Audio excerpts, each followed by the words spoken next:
Hello, everybody, and welcome to Chapter 2, Verse 29 of the Yoga Sutras. This is Sylvia Mordini, the founder of Life Inspired and Alchemy of Yoga. I'm delighted to give you an overview of the 8-limb path or the 8-faceted path of yoga. So, to start off with, there are 8 core aspects of this path that we live as yogis. And it's important to know that if you're living the yogic path, that we do not choose which ones we want to practice or only practice the ones that we're good at and leave out the other limbs. If you consider yourself a yogi, living a yogic lifestyle, you're practicing yoga, then you practice all 8 limbs. Let me also take that and offer this in the seat of the teacher. If you are not teaching all 8 limbs of the yogic path, you are not a yoga teacher. If you've chosen only to teach the asana, the physical poses, you are not a yoga teacher. You are not teaching yoga. Yoga is all 8 core aspects of the practice. The asana, the poses, are only one. So if you're only teaching poses, call yourself something else. Movement specialist, an aerobics teacher, a fitness instructor, a maestro of movement, but do not call yourself a yoga teacher because you're not. You're only a yoga teacher if you're presenting the full 8 limbs. The other thing is that if you are choosing just one, like cherry picking, I just want this because it's the most popular thing right now, these visible poses, that's cultural appropriation. And remember, this practice has been gifted and passed down for brown and black people. So if you are abiding by a white-centered version of colonist yoga, and you've chosen just the one thing that seems popular, that makes money, then thereby being influenced by a capitalist system as well, then we're really ripe for not just cultural appropriation, but ripe for feeding the patriarchy, ripe for not doing good by the benefits and the benefactors of this practice. So it becomes really problematic from a place of integrity, of moral standards, of when people choose just one small aspect of the 8-limb path. And that's not the way that it was meant to be, ever. So just because some people are doing that and it's popular, doesn't mean that that's what you should do. You can always choose to do better than what mainstream white-centered media is showing you of yoga, repackaged as just poses. And think about how far we've come. That most people think when they hear the word yoga, they define yoga equals poses. It does not. The poses are one of the 8 limbs, known as asana.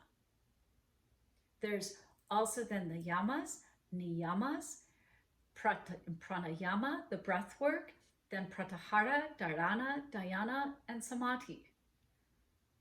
So the asanas are only one.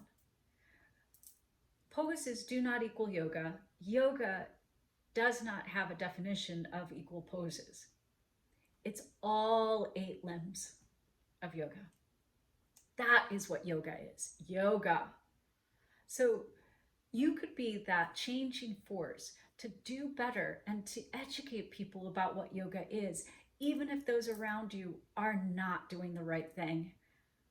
And they are so bought into cultural appropriation and the capitalist pull of selling what's the sexiest, coolest part because it's so visible.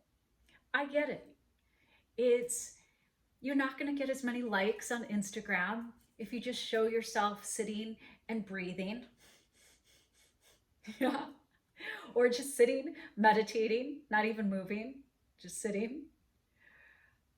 I know that you're going to get more likes doing handstands and crazy back bends and a bikini on a beach or on the edge of a cliff, because those are like so showy and like vibrant and they capture people's attention. But if that's the only diet that you're giving people, that's an imbalanced diet. So in your digital dharma, be careful of how you're representing yoga, and do the right thing and represent the whole eight limb path. You are deputized from this moment as a PR agent for yoga.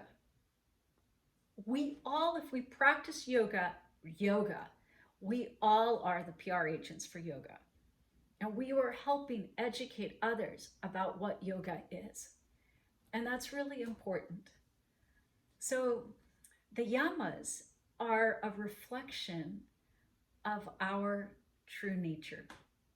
The niyamas are of evolution towards harmony. The yamas and niyamas are the philosophical construct and the foundation of this practice. You could think of them as ethical behaviors of how you treat others and ethical ways of how you treat yourself. Those are the yamas and niyamas. And there's 5 of each. And we'll look at each and every one of those. Then we have the asana, the physical postures, right? That is the most prevalent in Western world. Then pranayama. And this is an enhancement, a guidance of your natural energy, prana. This is not just oxygen, okay, prana. And so often it gets interpreted in a very masculine way as like control of the life force energy. Like we're gonna like battle that life force energy and like over management and kind of bully it. No, this is a facilitation of your prana, a guidance and encouragement of your prana. So that's pranayama, life changing. And now the other 4 all have aspects to do with meditation that move us towards the ultimate ascension, transcendence into the oneness, full absorption. Yeah, the highest meditation, you could think of it. So 4 of the 8 have to do with meditation. That tells me then, what percentage of yoga is meditation? How important is that? 50%. The asana, 1 of 8. Way less important in the original structure. So the first, pratyahara, is usually most often defined as withdrawal of the senses. And instead of withdrawal of the senses, I like to think of what Nishala Joy Devi says, drawing the senses inward. So when we come to our practice, we move from the macro, the outer world, navigating all the outside stuff, and we move our energy to the inner world, to the inner landscape. We move inward, which is where the practice is always taking us, to the true light of the self, inside. So we're moving in, pratyahara. Then, now we get into dharana, gathering and focusing consciousness inward. And that concentration, that focus, is the beginning of meditation. First, we have to move inwards, pratyahara. Now we have to be there and try to focus.